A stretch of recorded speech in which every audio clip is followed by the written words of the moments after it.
Hi viewers, ఎవరు అవునన్నా కాదన్నా అఖండ 2 తాండవం బాక్సాఫీస్ వద్ద ఎదురెదుతున్న వైనం స్పష్టం. కొన్ని ఏరియాల్లో డీసెంట్గా ఉన్నప్పటికీ మిగిలిన చోట్ల స్ట్రగుల్ అవుతుండడం కలెక్షన్స్ సాక్షిగా కనిపిస్తోంది. బ్రేక్ ఈవెన్ కావడం గురించి ట్రేడ్లో అనుమానాలు మరింత బలపడుతున్నాయి. దర్శకుడు బోయపాటి సీను తన వంతుగా ఇంటర్వ్యూలు, స్పెషల్ షోలు లాంటివి నిత్యం చేస్తున్నారు. కానీ వాటి వల్ల ఏదో అద్భుతం జరుగుతుందని అనుకోలేం. సరే, ఫైనల్ స్టేటస్ తేలడానికి ఇంకో వారం పడుతుందని అనుకున్నా.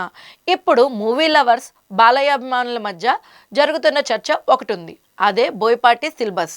కెరియర్ ప్రారంభం నుంచి బోయపాటి సీను మాస్ కథలే రాసుకుంటున్న మాట వాస్తవం. వెంకటేష్ లాంటి ఫ్యామిలీ హీరోను ఓరం మాస్ ఫ్యాక్షనిస్ట్గా తులసిలో చూపించడం ఆయనకే చెల్లింది. డెబ్యూ మూవీ భద్రాల్లోనూ తన మార్క్ ఏంటో బయటపడింది.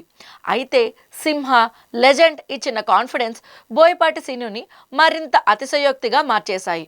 వినయ విధేయరామాలో ఇది పీక్స్కు వెళ్తే దాన్ని డిజాస్టర్ చేసిన ప్రేక్షకులు ఒక హెచ్చరిక చేశారు. అఖండాతో కంబ్యాక్ అయ్యారు, కానీ దర్శకత్వ ప్రతిభ కన్నా బాలయ్య విశ్వరూపం, తమన్ సంగీతం ప్రధాన పాత్ర పోషించాయనేది అధిక శాతం వ్యక్తపరిచిన అభిప్రాయం. రామ్ స్కందాలోని బోయపాటి మరోసారి దొరికిపోయారు. ఖర్చు భారీగా పెట్టారు, కానీ రిజల్ట్ మాత్రం ఫ్లాప్.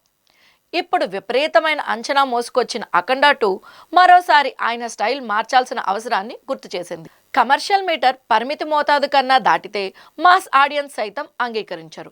బలమైన కథనం లేకుండా కేవలం ఎలివేషన్స్తోనే నెట్టుకురాలేం. ఇక్కడ బాలయ్యకు బోయపాటి మీద ఉన్న నమ్మకమే సబ్జెక్టు గురించి ఆలోచించకుండా ఒప్పుకునేలా చేసింది. ఇప్పుడు బోయపాటి సీన్ చేతిలో లాక్ అయిన సినిమా కూడా లేదు.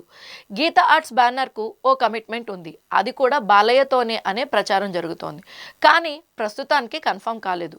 చూడాలి ఏం చేస్తారో మరి. ఈ వీడియో కనుక మీకు నచ్చినట్లయితే లైక్ చేయండి, షేర్ చేయండి. మరిన్ని మూవీ అప్డేట్స్ కోసం మా ఛానల్ సబ్స్క్రైబ్ చేయడం మర్చిపోకండి.